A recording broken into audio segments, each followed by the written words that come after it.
Vítajte pri sledovaní ďalšieho videa. Dnes sa pozrieme na rez černíc. Rez vykonávame od druhej polovice februára, kedy už nehrozia silné mrazy. Rovnako ako pri malinách, odstraňujeme ako prvé staré odrodené výhony. Ich drevo už je suché, mŕtve. Poznáte to aj podľa farby a štruktúry kôry. Farba je hnedá a kôra je suchá. V druhom kroku odstránime slabé a poškodené výhony. Z výhonov, ktoré nám zostali, vyberieme 3, maximálne 4 výhony silné. Černice sú bujného vzrastu, preto robíme radikálny rez, aby sme ker presvetlili.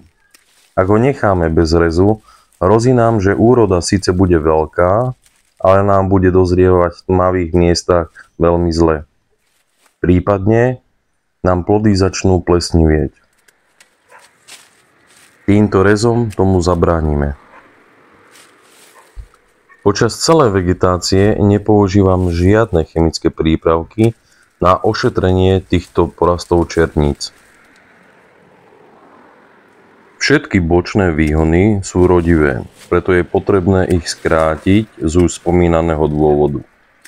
Zabezpečíme si tak väčšie plody, ktoré nebudú náchylné na hnitie a plesnivenie. Skrátenie spravíme nasledovným spôsobom. Z ponechaných kostrových výhonov skracujeme bočné výhony na cirka 30 cm. Pre milovníkov rátania očiek je to 5 očiek, cirka. Vidíte, že rez je naozaj jednoduchý. Zvládne ho každý. Je potrebné dodržať len tieto zásady, ktoré sme si tu spomenuli. Dáme si rýchlu rekapituláciu. Ako prvé odstránime staré odrodené drevo. V druhom kroku odstránime poškodené výhony. Necháme si maximálne 4 silné výhony. Na ponechaných kostrových výhonoch skrátime bočné výhony na cirka 5 očiek alebo 30 cm. Môžete aj viacej, ale čím viacej si ich necháte, tým hustejší ker budete mať. U rezekra je potrebné výhony ešte uviazať o drôtenku. Ja ich uväzujem do tvaru V alebo U, aby som zakryl tú škaredú stenu. Na viazanie používam poplastovaný drôt alebo viazacie kliešte. Link priložím pod popis pod video. Prajem vám veľa pestiteľských úspechov. Ďakujem za pozornosť.